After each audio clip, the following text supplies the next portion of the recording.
Okay, guys, you're live. How you feeling today, man? Good. Blessed.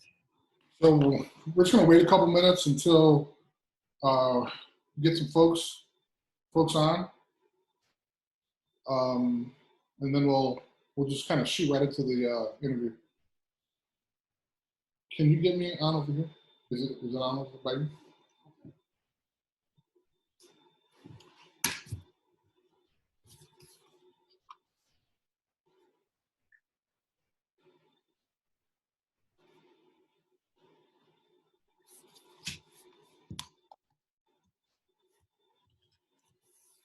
Hey guys, you're what's up? You excited? Yeah, you got about 20 people in there. So Chris, we're hanging out. I'm always excited when I'm hanging out with you, big dog. All right, ladies and gentlemen, this is a Zorich webcast, and our second guest is Pat Terrell.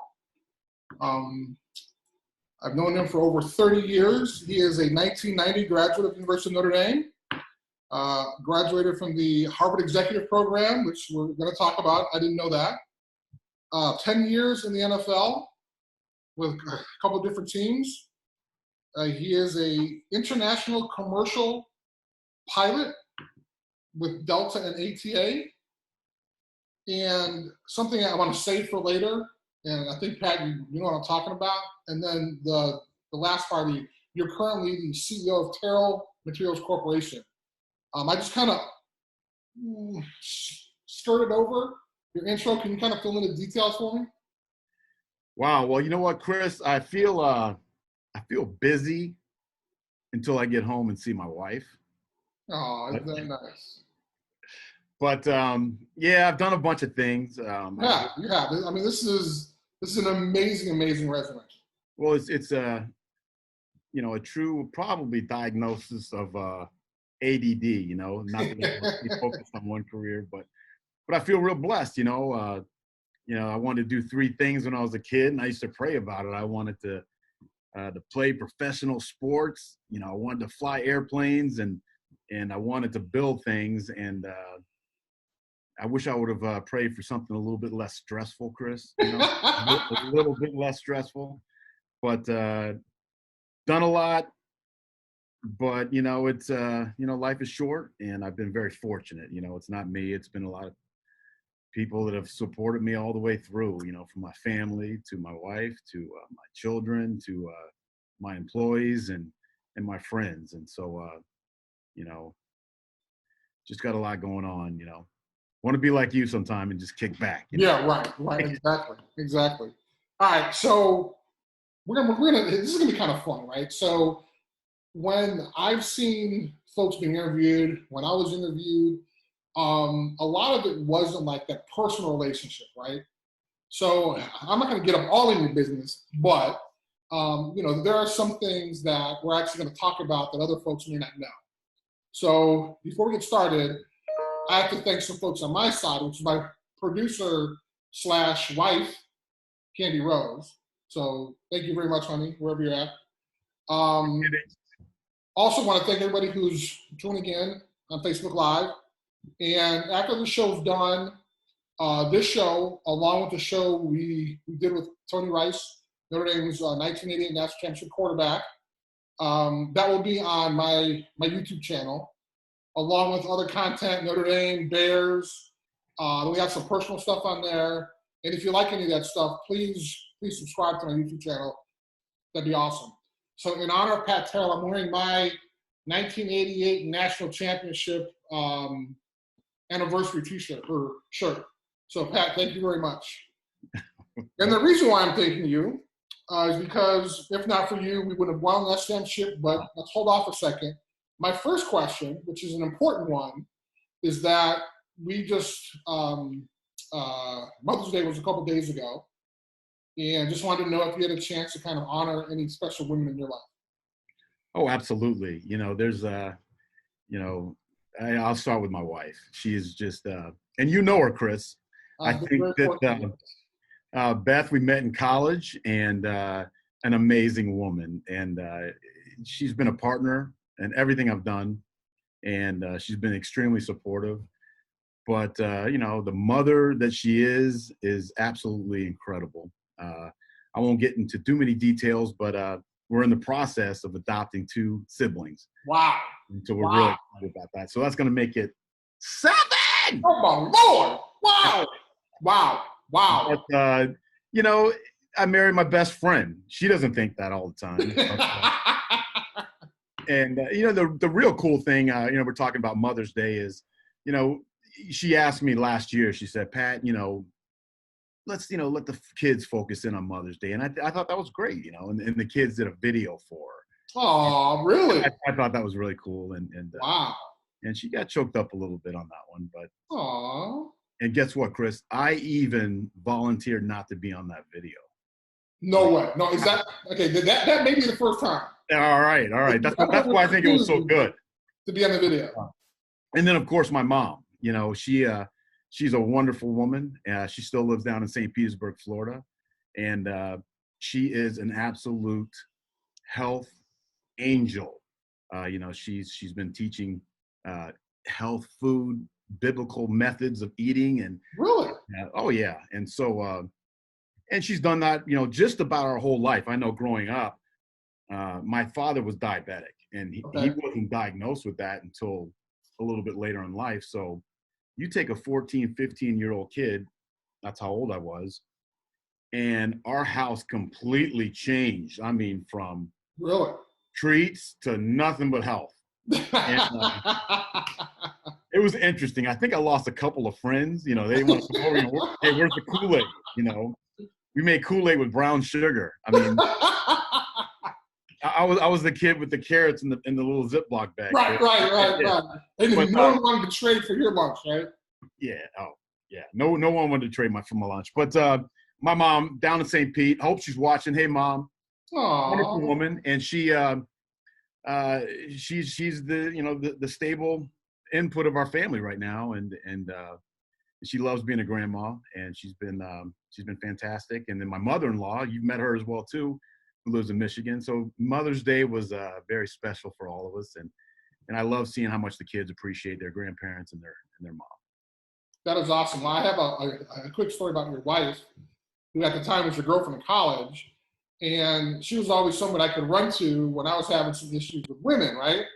And so there have been a couple of times when I've cried on her shoulder. So Beth, thank you very much for giving me your shoulder. So, and she still won't share these stories with me, which is a good thing.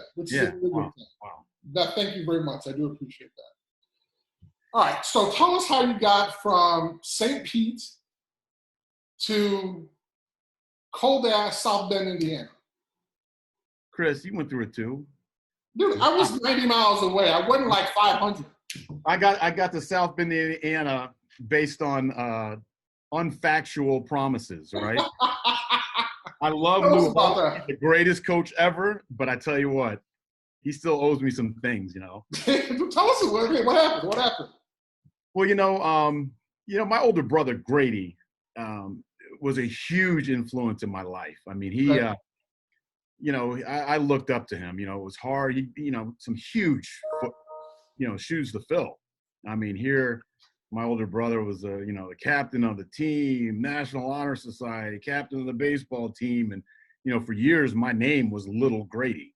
And so he was very influential. And so, he really said, Pat, you need to really start focusing on doing some things. And so he was instrumental in me getting recruited and pointing me in the right direction. But to fast forward, living in St. Petersburg, Florida, and growing up there down in the South, I watched Tony's interview, and he had the same thing with South Carolina and Clemson. And, it's hard when you're getting recruited majorly to leave your state. And especially when your dad is in business and he does things with the state. And so the influences and the pressures were from all directions. And so Lou came down there and he smooth talked the parents, but you know what? He was, I love the man. He was, he made me focus and think about things much more important than just playing football and what my life was going to look like after graduation. And everything he said, really came true. He said, Pat, you give me 4 years and I'll give you the next 40. And he certainly has. And he's he's a great coach and a great mentor in football and life. Okay, all right, all the nice stuff, fine. Tell me about. All right, okay, you want the real scoop. Come on, you know what? I want to say another little quick story. You know, because people ask me that question sometimes. You know, what made you choose Notre Dame? And there's the political answer, and then since I'm talking to you, Chris, and it's just you and I and nobody else. Exactly. You know, the real deal was my father was extremely business oriented. Okay. And so when I was getting recruited, you know, inside me, I just thought, you know, after I took all, you know, my 5 visits and went on my trips, you know, I was going to sit down and say, Dad, you know, where do I go to school? And I remember he looked at me and he said, Pat, I'm very proud of you. You know, I was like, wow, you know, coming from your dad, that's pretty special. Right. And he goes, you know, you haven't been arrested. He used to call my friends knuckleheads. and your knucklehead friends, you're doing some great things. And he said, so tell me, what schools are you looking at? And I said, well, Dad, I got it narrowed down to, you know, Purdue, Florida, and Notre Dame. And he goes, Florida. That's a great school. You know, I was looking at engineering at the time. He said, great engineering school. And he made me do an assignment. We didn't have Google, so it was a lot more difficult to do assignments than my kids have it. And he said, I want you to research what the tuition costs at each school that's recruiting you. And I couldn't really understand that. And so I did that. And so when I came to this question, I said, he said, son, you know, so what schools? I said, well, you know, Florida. I like Florida. The Gators, you know, they're doing good. He goes, great school. And he pulls out his notepad. And he said, did you do the assignment? I said, yes, sir. He said, so what's the tuition in Florida? And I think I wrote down, it was like $4,000 a year. I know that sounds crazy now. Right. And he said, 4 times 4 is 16. Son, you've earned yourself $16,000 worth of education. Interesting. By staying out of trouble, working hard in school, and making the right decisions. Nice. And then he said, who else are you looking at? And he knew I was looking at Notre Dame. He knew I liked Notre Dame. I said, well, Notre Dame. He said, did you do the research? And at the time, I wish it was still the same because our daughter goes to St. Mary's. It was like 25 a year or something like that. And I wrote it down, and he says, 25 times 4 is, you know, $100,000. He said, now Florida's a great school, but they're paying you with education. So you can get a $16,000 education or a $100,000 education. But you're 18 now. You've got to make decisions as a man. Wow. So it's on you. And that kind of hit me. And I know I'm making a lot of Florida Gator fans mad right now. They're both great universities, don't get me wrong.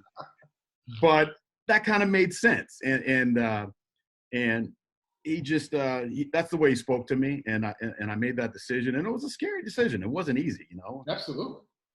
And especially, you know, coming from Florida, you got Miami, Florida State, and the Florida Gators all in the top 5 every year.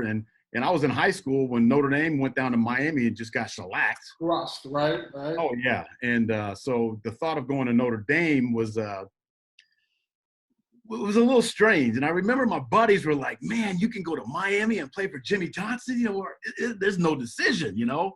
And so, I mean, what happened? Why wasn't Miami on that list?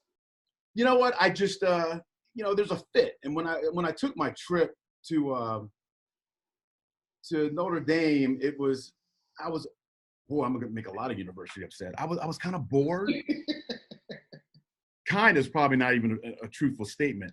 It was cold, and I heard nothing but excuses that it's exam weekend. But, you know, if it wasn't exam week, you know, it'd be a lot more fun, Pat. But Timmy Brown and Mark Green were my host, and Reggie Ward. And so I think we went bowling, you know, and I'm not going to tell you what we did. I'm not going to tell you what we did in Miami and Florida. This is a children's show. Yeah. But you know what? Just hanging around those athletes, I was just impressed that they had a bigger picture about the future. And I was almost intimidated, but I said, you know, I'm not the smartest guy in the world, but I can keep up. I know I can keep up. Okay. And I'm not going to embarrass my family. And you know, I knew I had 4 years, you know. I had 4 years and I had to graduate. And, you know, and once again, I remember my dad said, you know, hey, your mom and I, we're not rich, but we could afford to send you to Florida. You know, Notre Dame is a pretty special place, so inexpensive place.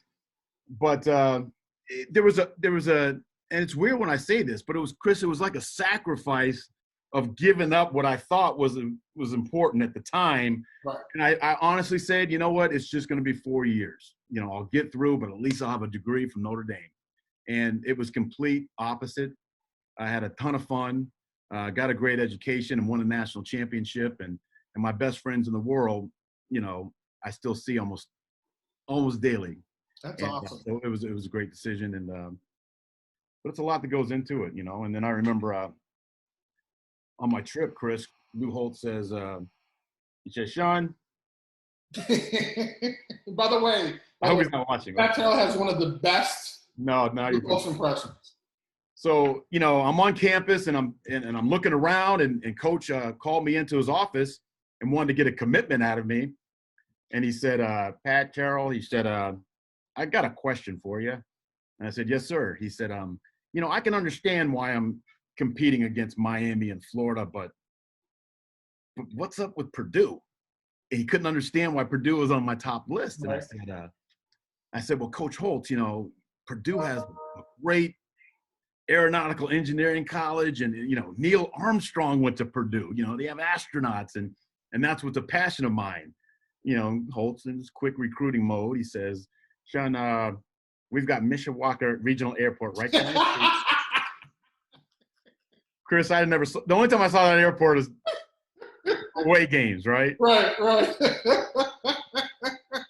Hook, line, and sinker. And then, you know, he said, well, what are some of your other concerns? And I said, well, Coach, you know, I'm from Florida. I'm a quarterback, receiver. You know, I'm concerned about my hands and the cold weather. And he's like, look, the season's over before it even gets cold.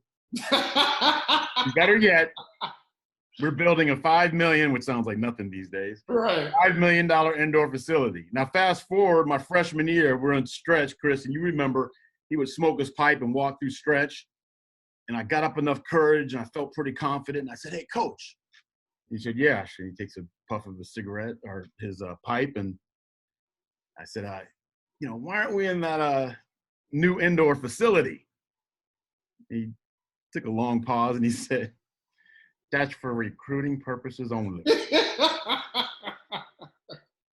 I was pretty gullible, like all of us, but great decision. Great decision. Okay, so part of that decision, and there's 1,000 stories, right, of your career at Notre Dame.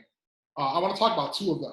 The first one is some type of transition you had to make because a very naive quarterback threw you the ball. Can you kind of walk us through that? Now, Chris, I've been trying to live. It's been 30 years I've been trying to, you know, leave this story, but I'll share it with you since no one was on. Oh, this is what started the legend. I'm not the legend. You're the legend. But,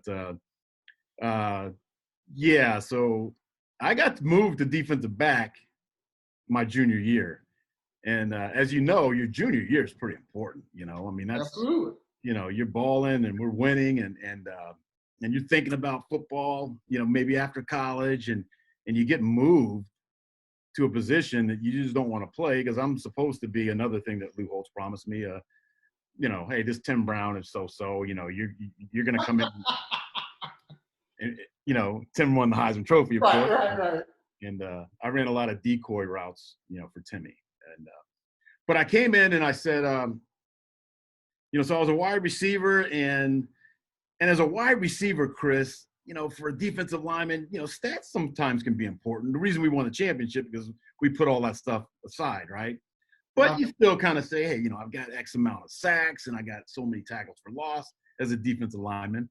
You know, as a wide receiver, it's how many catches, you know, what's your yards per catch and how many TDs, you know, and right. My stats as a starting wide receiver for Notre Dame were embarrassing.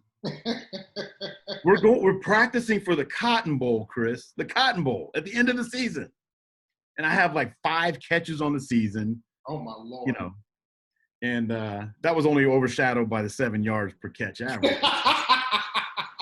And but I did catch Tony Rice's first pass, and he, you know, I always remind him of that. There you go. He, you know, I always outran his bombs, you know, because his arm is real, you know. Wow. You know, I was too fast. He can't even defend himself. That's not even fair. Can't even defend himself. So, So anyway, so I'm a wide receiver, and I'm going in to the Cotton Bowl. We're practicing, and you remember, Chris, our practices were a lot of fans too, you know, and they were intense, very intense. And I'm down there with the offense, and I run a route, and I run a middle route, and I'll never forget it. I'm going across the middle, and Tony Rice, he throws me a beautiful pass, and it hits me right in the chest, and I drop it, you know. And Lou would stand back there in the secondary, and he just turned purple. And he started running toward me, and I thought he was going to grab my face mask. You know, all the things that are illegal now. Right, exactly. And so, but he didn't. To my surprise, he ran past me and wiggled through the linebackers and through the D-line and went straight and grabbed Tony by the face mask. Now, mind you, my folks were in the stands all the way from Florida to be at the Cotton Bowl, and he's grabbing Tony, and it's quiet so you can hear his voice. Right. And he looks at me while he has Tony's face mask and said, "Sean, I don't care if Pat Terrell is so open you can walk up and hand him the football. Take the sack." Take the sack. Do not throw the football to Pat Terrell. That's your fault. Take the sack. And that was it. I mean, Chris, I'm in front of my boys. Humiliating, and I'm like, you know what? It's time for me to transfer. I'm out of here. Really? You were thinking about that? Oh, I was done. I mean, those embarrassing statistics. It was so bad when I was a wide receiver. You remember one of my great friends, the late Braxton Banks, he taped on the back of my jersey, D.CY. Wow. Decoy. Wow. Because that's all I would do. I'd just run decoy routes so Tim Brown could get open, and Tim won the Heisman Trophy that year. So basically, if not for you, Tim would not have won. Am I correct? I keep telling Tim. I was waiting for him to mention my name on his Heisman acceptance speech, but didn't happen, huh? It didn't happen. So, Coach happened to simultaneously call practice. He said, just everybody in the locker room. We're walking off. He's hot. And then out of the corner of my eye, I see him walking up to me, Chris. And I'm like, I deserve this. He's going to apologize for embarrassing me in front of my Apologize! And the wishful thinking, right? And so he puts his arm around me and he says, "Sean, let me tell you, you're the best receiver I've ever coached. Until we throw you the football, I'm moving your ass to defensive back in the spring." Oh, my God. And that's how I got moved to defense. And I was so mad and bitter that, I had a real good spring because I just wanted to crush anything that moved. And all of a sudden, I kind of started liking it. And I started realizing, man, the intensity that we had with Coach Holtz running the offense in practice versus Barry Alvarez and you and Pritchett and Stonebreaker and Stams and the relaxed atmosphere, man, it was a night. It was like two different complete teams. And I said, this is where I belong. This is the guys I want to be with. And, being so uptight for 2 years, it was just it was intense. You know that. Right. But we were out there just making sure we didn't let our brother down, just like they were on offense, but it was just a different feeling. And it came natural. And so that's how I kind of got moved to safety. So thank God that happened, because if not, I personally think we would not have won the national championship. So fast forward a couple months, now you're playing against the University of Miami. I forgot who was ranked what, but one of the things that I enjoyed, I'm sure for you specifically, because 90% of those guys are your boys, you probably knew, the whole squad anyway. How was that game? One, how was that game, them coming to South Bend playing, how was that game for you? And two, kind of walk us through the play where you batted down the pass. But first, kind of tell us about kind of how really difficult it was kind of playing your boys. Well, a couple of my buddies have said, because, man, I've never seen someone get so much mileage off of one play. Hey, man. You got a 10-year NFL career, and look, I'm getting interviewed one play.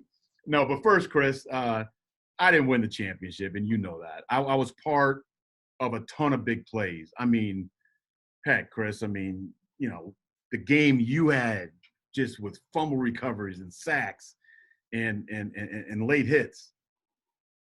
Wow. You're right, man. But, you know, Frank Stamms that day, you know, Tony Rice that day, Anthony Johnson and Braxton and Pat Eilers. I mean, there were so many big plays, and you know, I happened to make a couple. But, you know, going into – it looks surprising for folks. You're being kind of modest. But if not you batting down that pass, we would have lost the game. Is that correct or what? Yeah. It would. What? You actually admitted what? Okay. It'd be a scary place to walk around campus if I didn't knock down that pass. It'd be a pretty scary place to come back. All right. So these are all your guys. And how was that? You know what? You know, Chris, I tell you, you know, yeah, I played against a bunch of those guys in high school, knew a bunch. And matter of fact, the guy that I was guarding, Leonard Conley, we played against each other for 4 years in high school. He went to rival. Yeah. And so he went to Tarpon Springs, and he was a great athlete then. And I just remember, you know, lining up against him, and, you know, I was like, oh, we're right back here again, you know. Wow. But so that was something that was surprising but yet familiar.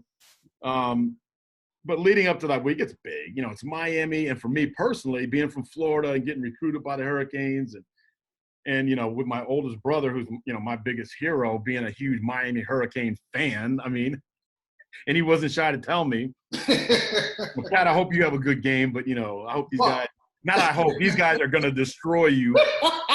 So, you know, there was a matter of fact, I think Grady sold his ticket that day. Oh, my God. $500, gave one of the ushers 20 and got in for free. So, I mean. No, that's awesome. And let me guess. He was in that corner where you batted on the pass, right? Oh, he told me, he was like, Pat, here's what we're going to do. No. But, you know, so, you know, the intensity was big. You know, I was a bit nervous. Chris, it was only my second start. Wow. And so, you know, at free safety. And, but it was fun. You know, I felt, although I was nervous and it was intense, you know, seeing those guys that I recognized and being out in that defense with you guys, I mean, it was, Chris, so many of our, you know, guys out there all say they can remember almost every minute of that game. How, right. You know, the TV timeouts, just looking across the line of scrimmage and knowing, man, this, I mean, you know, you kind of made eye contact with the Hurricanes in that mutual respect of like, guys, this is a hell of a game. Which, and I have to say, which it wasn't there in the past, right? No, you know, before it's like you're balling, right? You know, and it's intense. They have more talent, you know, and this and that. But now it was just like, you know, we knew in the first quarter we earned their respect. Right. They were a heck of a team. And that we belonged in the field. We belonged in the field, and with the confidence that we had, Chris, we were faster. And a lot of people don't even realize that. I mean, you know, I could have went to Miami. You know, Todd Light could have went to Miami, and they always look down on us, you know, like we're a bunch of overachievers. And that's the chip on the shoulder that I always had, Chris. I'm like, we're not overachievers, you know, because we go to Notre Dame. We achieve a lot to get to Notre Dame. But we're not over, you know, well, maybe we are. I don't know. I was looking for something to piss me off, right, Chris? Absolutely. And so I just always was like, you know, these guys think they're better athletes and better football players than us. And that just really just gave me that extra energy just to really just hit harder and run faster and finish plays, you know, strong. And so it was a good week building up to it. And then, you know, it was a heck of a game. And when it came down to that last play, you know, Barry Alvarez called us all over there. And you remember that, oh, Chris, I know you do. And we were confident, man. It was intense. You know, we weren't arrogant like we were at West Virginia, right? But we weren't out there trying not to lose. Right, exactly. That's the biggest thing, right? Exactly. You know what I mean? Like, this is the time, you know, this is the time to put the nail in the coffin. Right. This is the time to slam the door. Right. And I think you wanted a sack. George Williams wanted to make a tackle for a loss. I wanted him to throw it to my man. Todd wanted to throw it to him, you know, to his side. Stan was a little, you know, nervous, but Stan. One of the greatest cornerbacks I've ever played with, Stan Smith. But anyway, so that was the feeling. And then when it came down, it's, you know, it was a situation when that ball went up, you know, a lot was going through my mind, but, you know, things get quiet, kind of slow motion. And it was, you know, it was surreal, you know, and, you know, batted the ball down. I didn't try to catch it. I batted the ball down.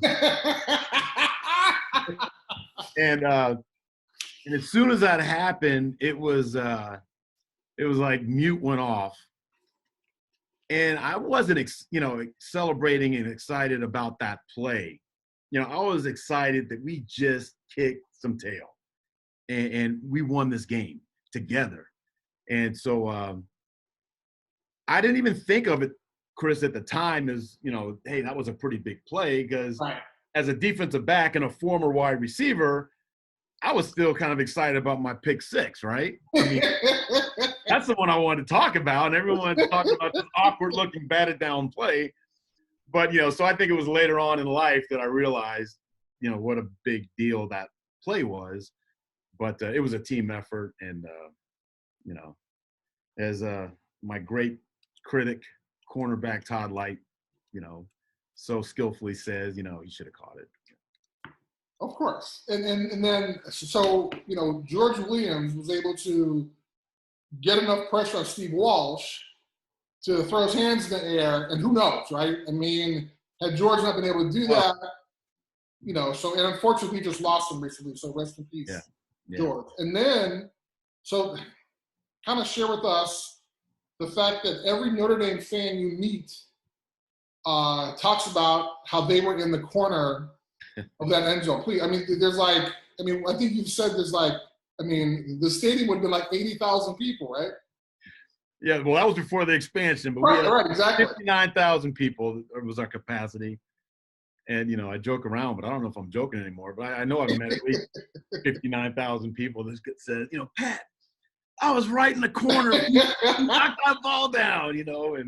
And I think, you know, it was fun just to, you know, to see pictures and to look at the reaction of some of the fans' faces, and great memory, great game for the history of a great school and a university. And so, you know, as you know, it's neat to be part. You know, you go to a school with so much history, and to be able to be a part, you know, substantial part of that history with the '88 championship team is, you know, we said it in the locker room when we were 18 to 21-year-old kids. You know, we said, man, guys, remember this. We're going to remember this the rest of our lives, and they can never take it away from us. And so it was a special game.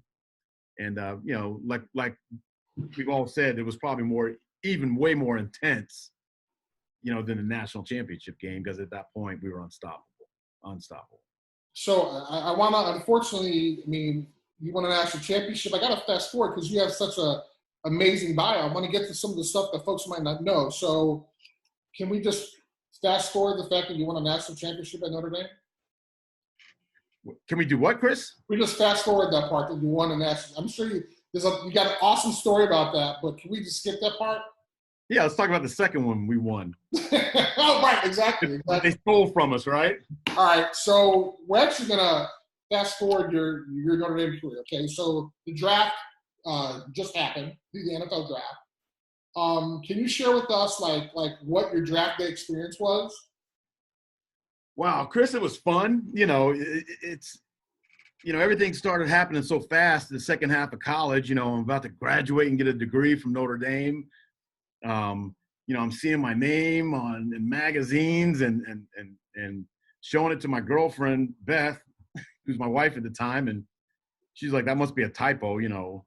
I started dating you when you couldn't catch, you know. And so it was a neat experience. It's like, wow, this really may happen. And it was a goal, don't get me wrong, but it was an exciting part, you know.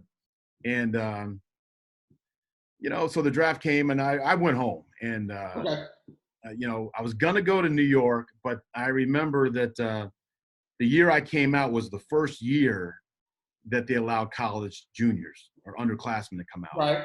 So I was projected anywhere from the first round to the second round, and you always got that little hope. But when they announced that, I'm like, wow, this is kind of tough. There's going to be a flood of talent. I know Emmitt Smith and Mark Carrier and a bunch of great great players came out as juniors that year Right. for the first time. Right. So I didn't want to, be in New York with that sad face with the camera on me. Yeah, that's right. Exactly. Yeah. Like, walking off like this. So I went home, to share a pretty special moment with my family. And so, Absolutely. and, back in the day, the draft took a long time. So, I got nervous. And I remember one moment, this is before cell phones and I don't even think we had caller ID yet, right? I'm not too sure. Right. But I just remember sitting there staring at that phone, just praying it would ring. And I'm like, man, did Pops pay the phone bill? Is the phone working? So I remember, Chris, I would – dial tone. Okay, got the dial tone. Yeah, dial tone. And then one funny story I remember was my sister Kim, who, I love her to death, but, she's like, oh, this draft stuff, what's going on? And I remember I wanted my sister in, like, eyesight to make sure she wasn't back in her bedroom on the phone.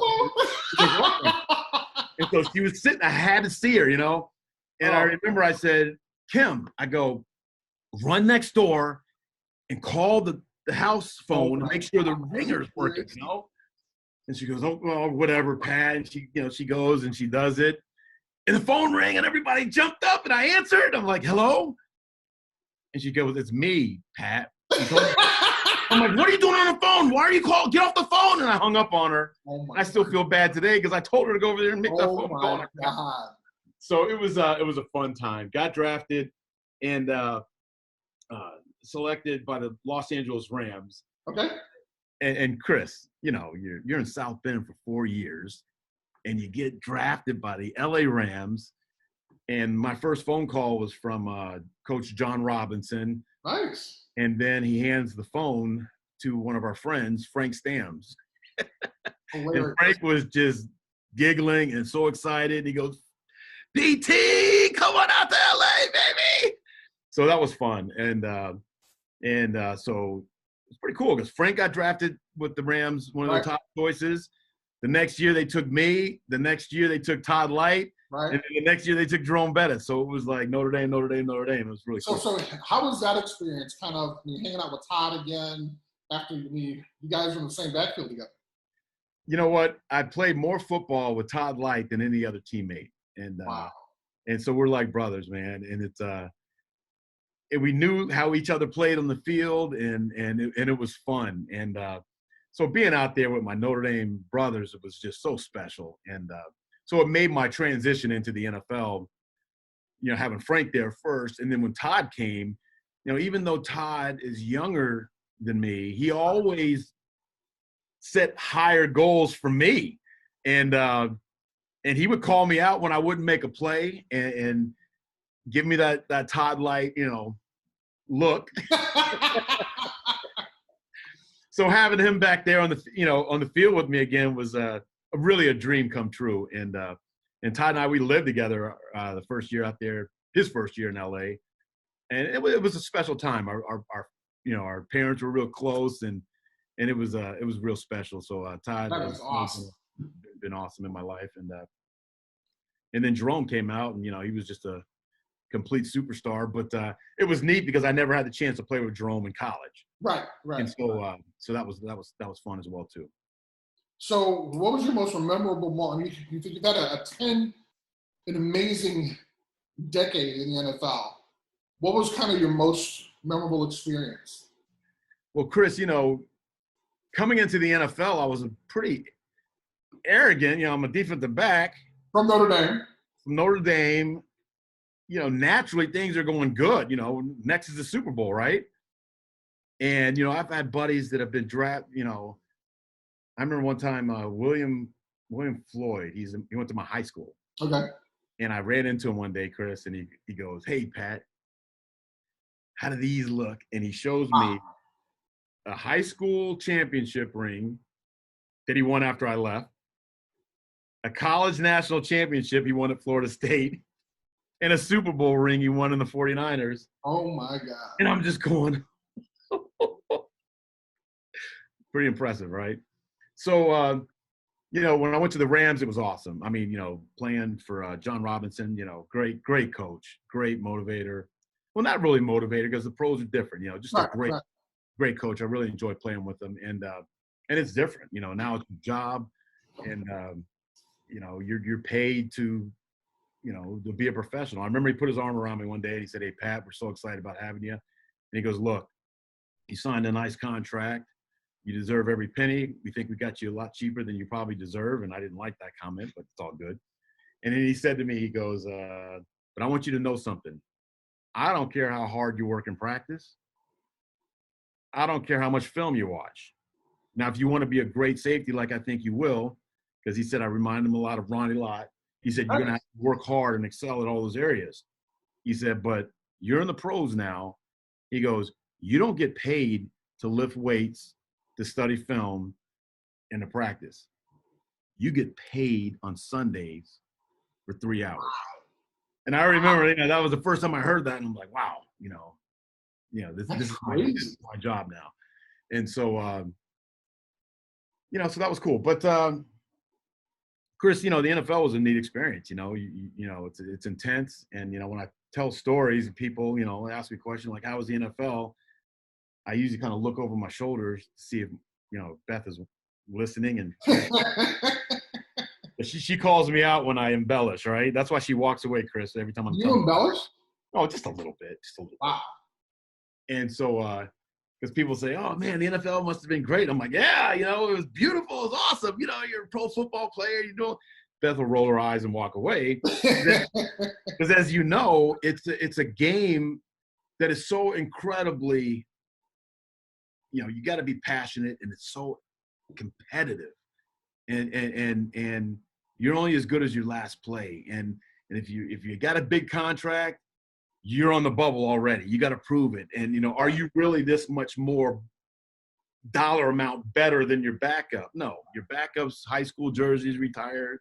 He was an All-American also, and so everyone's good. And so it's very intense. And so, Beth, my wife, has been through the whole thing. So she hears why is the coach making these calls? Why aren't we blitzing more? And this guy is doing that. And, she hears all the other side of the NFL. That's why she kind of shakes her head. And although she really was excited to go through all that with me, she really celebrated the day when I was done. She said, "Now I can have my husband, and now we can live a normal life." And I didn't like to hear that when she was saying it immediately after we retire, right? You've been doing something for so long. It's right. A real transition, but to hear your wife say that, is pretty special too, because at that time you need that encouragement, because so many people, friends, know you as a football player, but someone that loves you, and and your wife loves you for who you are, Right. So that was right. And you guys had kids at the time? Seth. Okay. He was he was the Green Bay Packer baby, and he hates the Packers. Loves the Bears. He hates the Packers.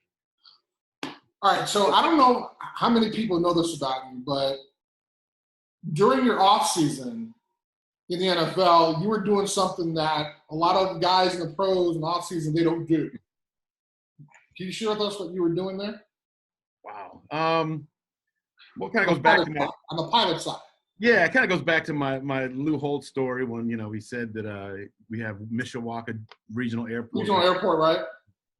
Well, all I ever wanted to do was be a fighter pilot, an airline pilot, and so that was really important to me. And when you get to the NFL, Chris, as the old acronym NFL stands for not for long, right? And an injury can come at any time, and Notre Dame did a great job kind of preparing us for life after football. And, so I just wanted to make sure I had something going on the off seasons. And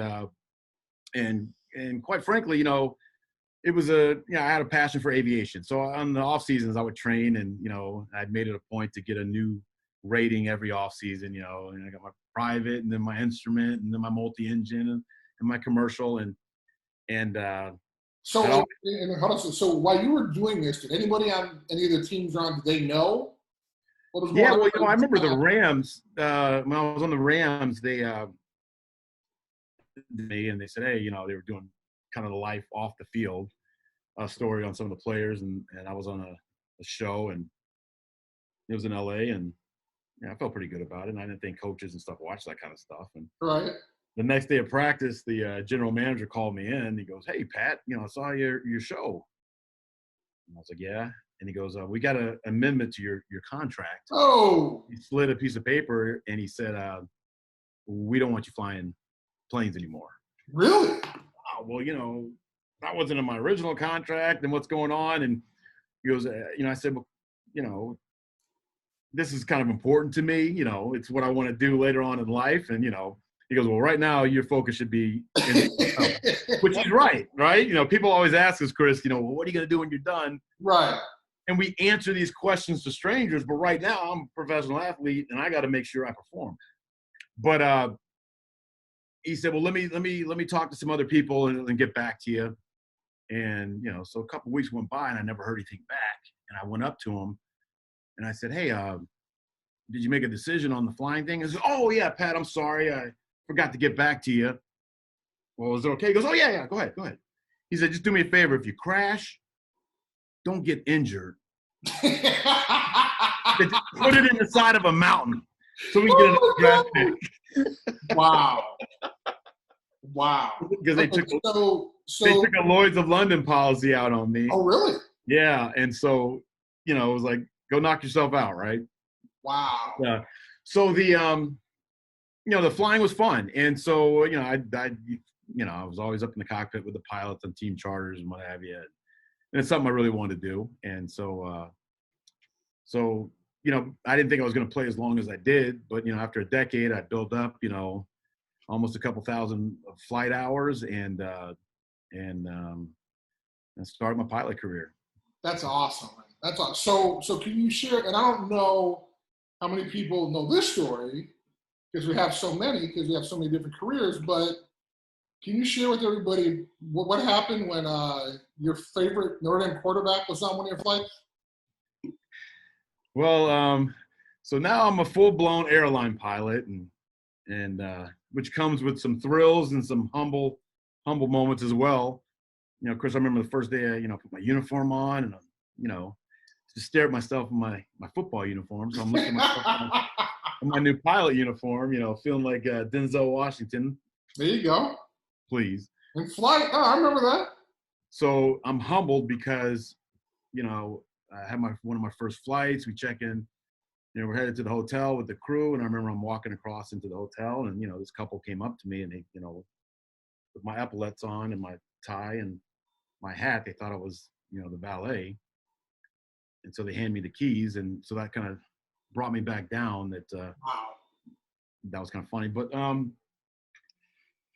fast forward, it was after 9/11, real tragic time in our country, just like right now, with this COVID thing. But 9/11 happened, Chris, and quite frankly, we always had procedures for, potential hijackings and what have you. As an airline pilot, we do certain things with, I don't want to talk too much about it, but we do certain things that indicate to people on the ground that, hey, we have a problem up here. We're getting hijacked. Can't talk on the microphone.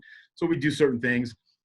And there was always a standard procedure for all airline pilots to do this.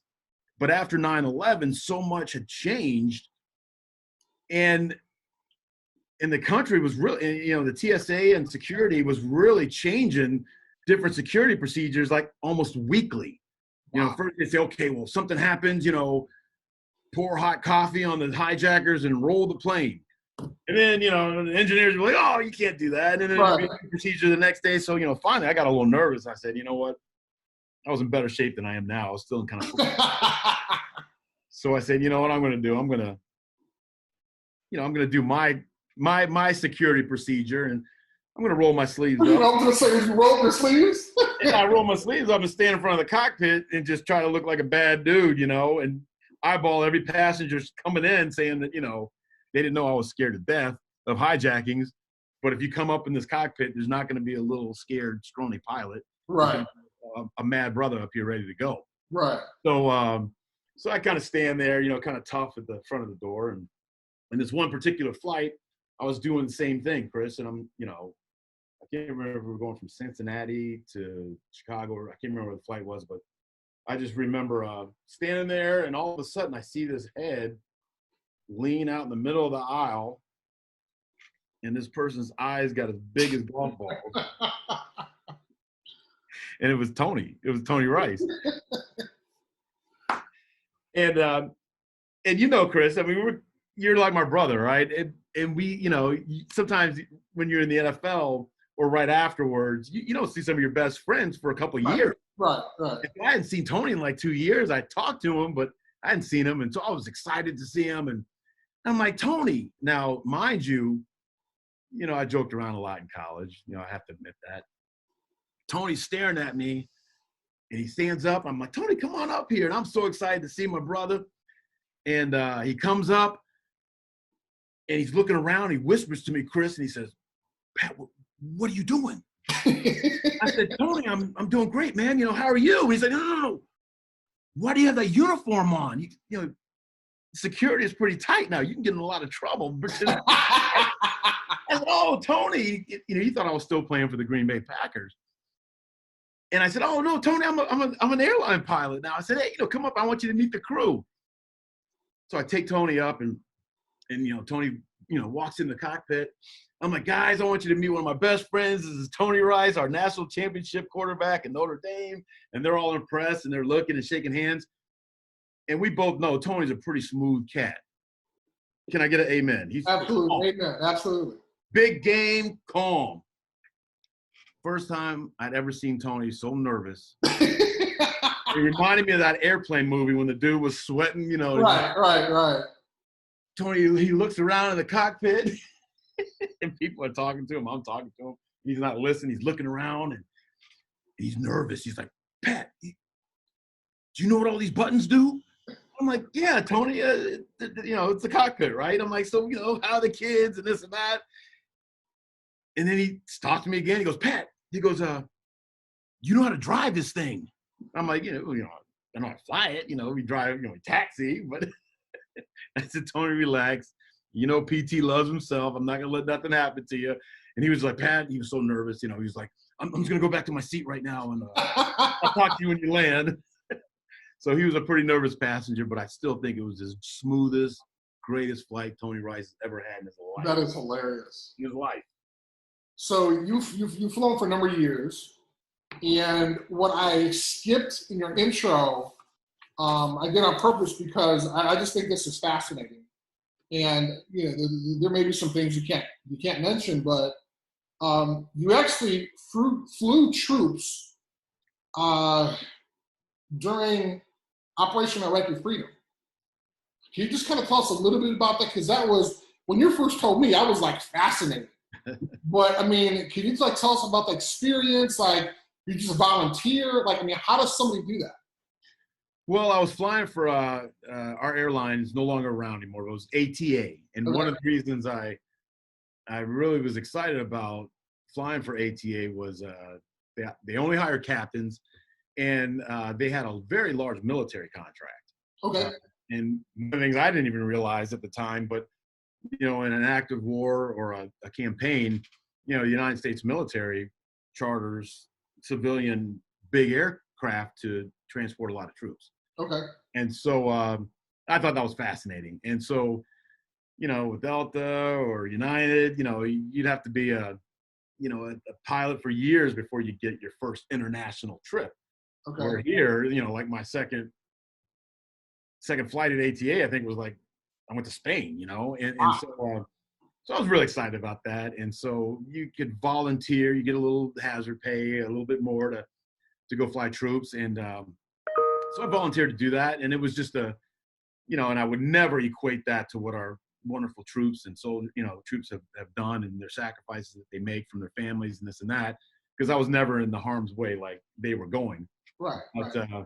But it also felt like a little feel good to do a small itty bitty part, you know, and service for the country. And so, I volunteered for those flights, and they were really amazing, Chris. There was a few times I'd have to, I'd be up there flying over Baghdad saying, careful what you wish for a little bit. but it was fun. It was really neat. I remember, some of the biggest memories that I have from that, Chris, is just the respect for our U.S. troops. I mean, we all respect our troops because, we have friends, Rick and oh gosh, Ivan, these guys have served, and, so we, they're our best friends and we respect those guys tremendously.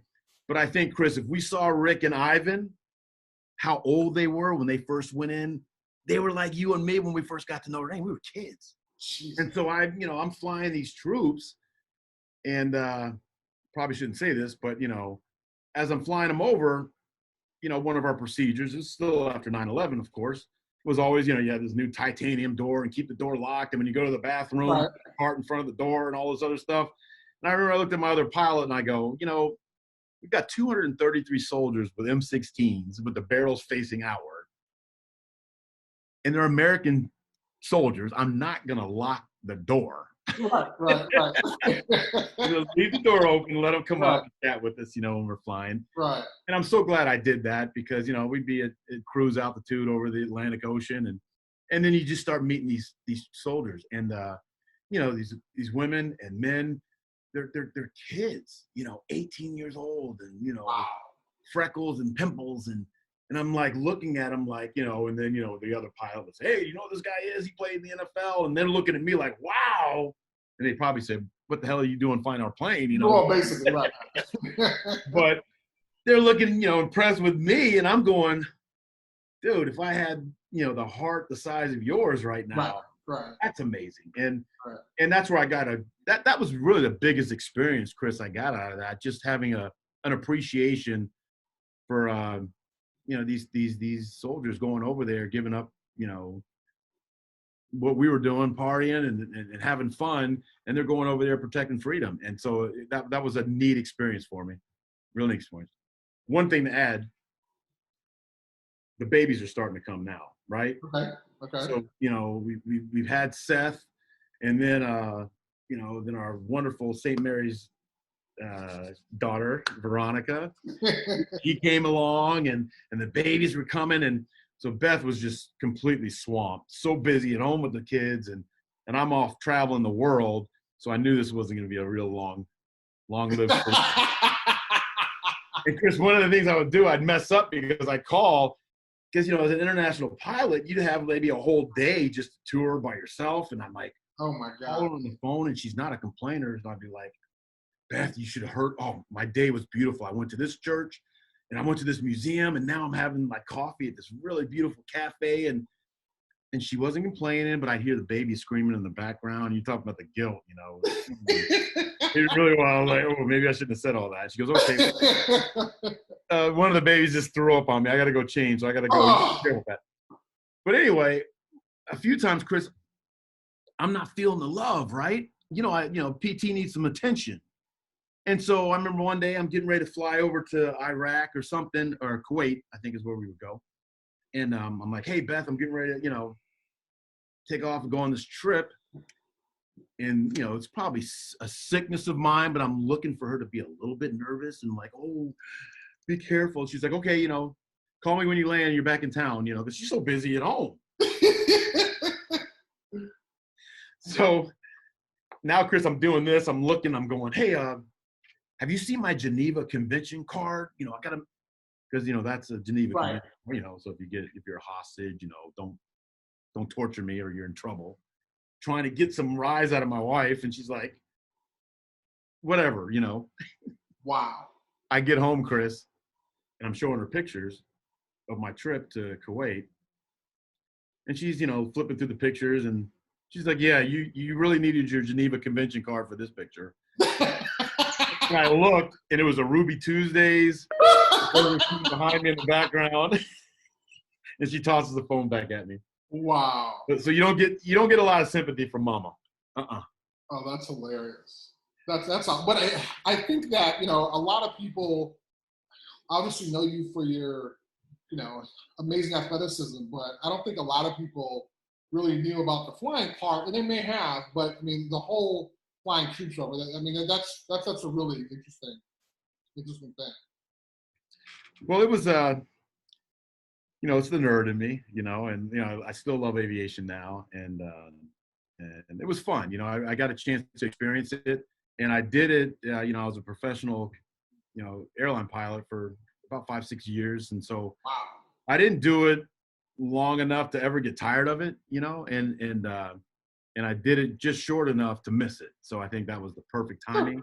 Sure. And people ask me if I go fly now, and it's different when you got a whole support system, and you got Boeing on the just a phone call away from the cockpit, and a whole industry watching you. And but I probably missed the professionalism and just the size of the aircraft I used to fly. I was a captain rated pilot for Boeing 757.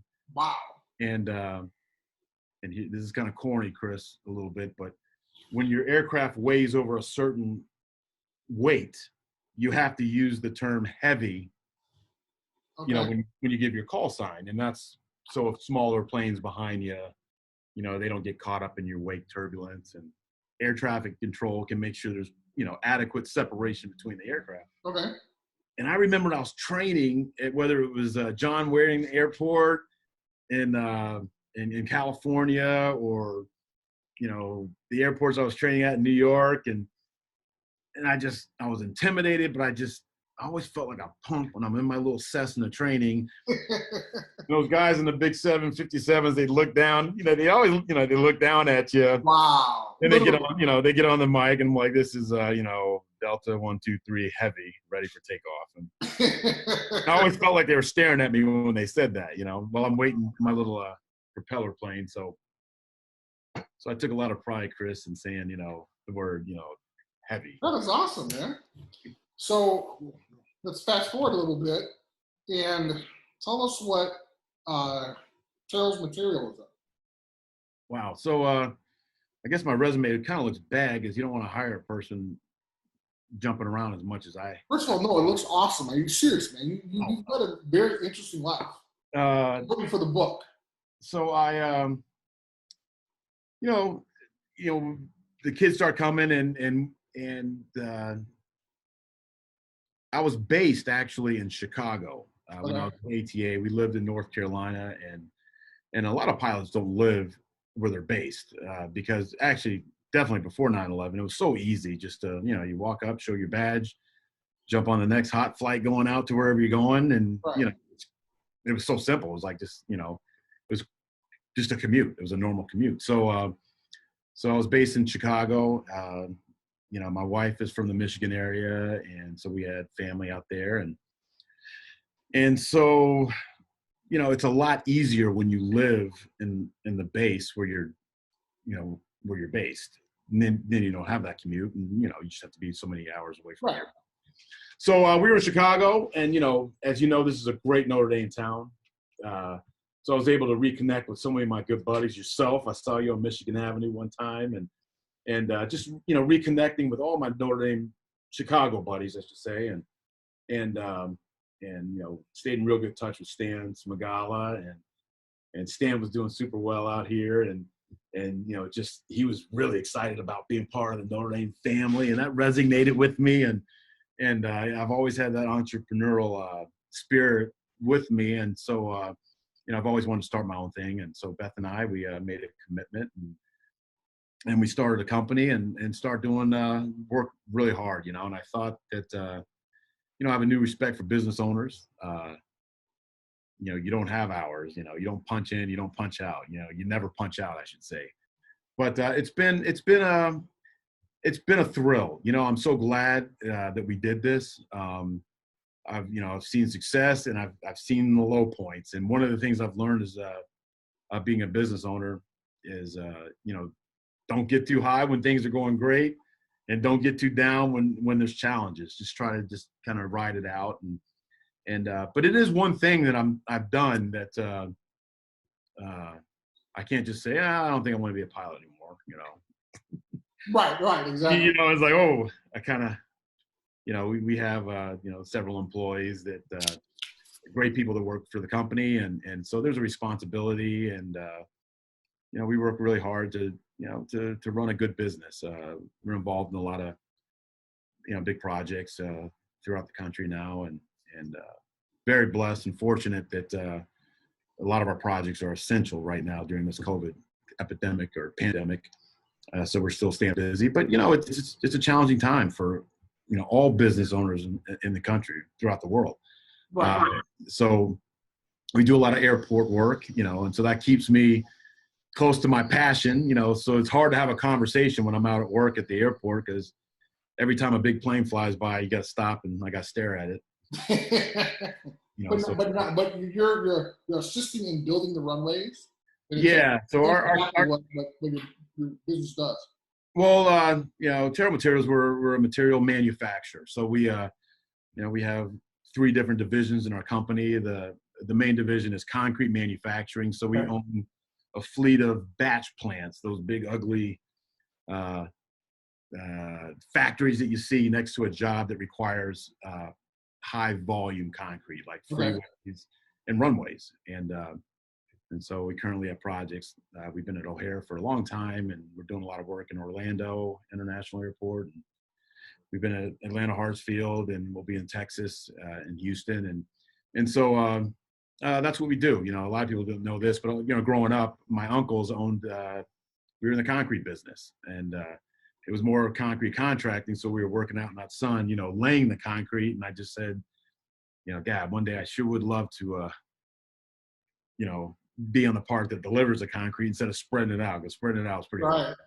But now this is pretty hard too. But so I've been around the construction industry my whole life, and so it was it's kind of natural. I understand it, and understanding the airport systems and kind of looking at things and knowing that the reconfiguration of airports all over the world is going to happen. And I thought there'd be an opportunity, and freeways expanding, and I thought there'd be an opportunity to come up with a niche type business that that specializes in high volume concrete, and we also manufacture precast and sound wall structures and electrical manhole for infrastructure and what have you. So that's what we've been doing.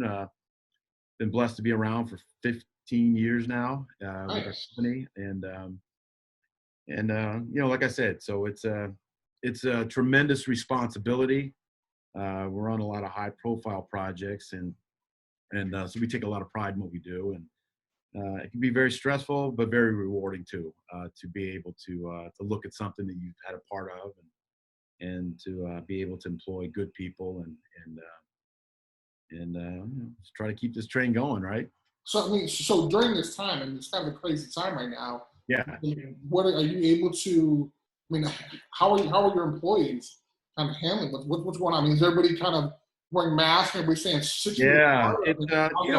It's scary. My wife does such a great job of keeping the home front, sterile and keeping everything clean. So when I leave, to come back, I'm just extremely careful, because it's the last thing we want to do is bring anything back. And but we have a small downscaled staff here in the office. And most of our projects, our employees are out at our precast facility and down in Florida, and so they're not confined spaces. They're spread out, so they're all using the best they possibly can as far as PPE is concerned. And so, like I said, we're very fortunate that we're in an industry that we can still we haven't really missed a beat yet. That's great. Challenges, don't get me wrong, but we're still out there, and right now our projects are still going, and hope and pray that they keep heading that direction. So for me, not a lot has changed. I still come to the office. I'm at the office right now. That's impressive. That's very impressive. Well, if I try to do this interview at home, Chris, I have an army of people behind me running around asking for Kool-Aid, which I let them have. Sorry, Mom. And favors and this and that. And who are you talking to? You've seen it, Chris. We have our little chats, and you always see a little head sticking up there. And, is that Tony Rice? Is that Tony Rice? Is Tony Rice on there? And so got a little quietness here in the office right now, so it's all good. Well, they can kind of transition to my next question. With wanting to make sure that your family's safe. What are you doing during this time? And also kind of how are you spending it? I know you're at work every day, and I know that's at home. Like, so kind of give us a little insight on what that's like. So I get home and strip down in the garage, and Beth gets this fire hose and just sprinkles me down before I could step foot in there. No, I mean we've got a little process. The younger kids are like, no hugs from daddy right now. Let me Aww. get out of these clothes and shower up, and then I come down and give the hugs and plug in. It's fun. It's a challenge. But you know what? Really, Chris, as much as I'm whining about how busy I am, all the mothers and all the the people are, emergency people out there, they're doing the tough job. I get home and I see, man, I got 2 college kids at home. Chris, we couldn't have been locked down for 2 days. We would have went nuts. Exactly. So we've got everybody in the house, and I really feel for, my 2 college kids too, because, especially Veronica, she was studying abroad. Right. And she was in Italy with Stan Smagala's daughter. And so they were out having the time of their life. And Stan and I know that because we spent time together in college in Europe as well. But we were both so excited about what our daughters were about to experience. And she's out there and FaceTiming us, and she's traveling and just really having the time of her life. And this stuff started, and she was taking trips every weekend to different cities and countries. Mm-hmm. She happened to be in Ireland, and all of a sudden the news comes out where Italy was a hot spot. Although it was northern Italy, she was in Rome, which is a little further south. Having your baby girl that far away from home, when everything is fine, is kind of nerve-wracking. You throw this into it. So Beth and I were like, you know what, it's time for her to come home. And she was like, Veronica was like, well, I got to go back and get my stuff. And we're like, no, nah. You're leaving from Ireland, coming here. We'll worry about your stuff later. And so we got her on the next flight to get out of there. And thank God we did, because, the following week, I think they shut down the school. Flights were booking up, or you had to make, several stops to get home. And so we're real thankful we got her back, safe and healthy. But, I feel for her and our oldest son, just they want to get back with their friends and go enjoy this. People always say college is the greatest time of your life. And we want them to be able to create memories like we have. And so I'm hoping that they can get back to normal as quick as possible for them. The younger kids love it. This is like the longest summer break they've ever had. He's like, no school yet. They're like, we won the lotto, baby. That is awesome, man. Well, hey, man, this was a blast, man. Thank you for agreeing to come on for a little bit. And, your resume is so impressive that we can stand here for another 3 or 4 hours, man. This is just – and it also helps that you're the best storyteller I've ever met in my life. Oh, Chris. Now, I'm not sure if any of these stories were true, but they sounded great. And I'm looking at some responses of folks, and they really enjoyed it. Somebody said that they never knew these things about you. And actually, Michael Stonebreaker was on. Oh! So maybe I can convince him to come on sometime. So, man, Pat, that would be fun. I want to thank my producer / wife, Candy Rose. I'd like to thank Pat and the better half, Beth, and everyone who had a chance to kind of listen in and watch. I just wanted to bring something that's a little different, kind of really going inside our relationship as friends. We didn't even have a chance to talk about motorcycles, but, your life is so interesting. And I really think that that's kind of what makes us so unique, is that, folks have a chance to kind of learn a little bit, something different about their favorite athlete. So thank you. What's that? I said, so thank you. Hey, Chris, thanks for having me, man. This has been a blast. I just talked to you yesterday on our weekly Zoom chat. And, hey, you guys support this man. He's a great man. And you talking about a neat resume. Check his out. Chris, you're a beautiful friend, beautiful man. I love you. You're my brother. I'll do anything for you. Thanks for getting me on early because I think, this new venue you got going on is going to get so big. I'm going to have to beg to get back on.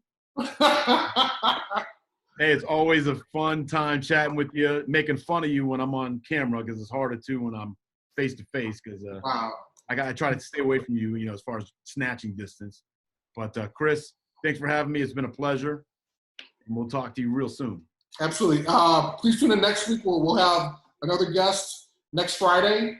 And if anybody wants a chance to check this interview out later, it will be on my YouTube channel. So check that out too.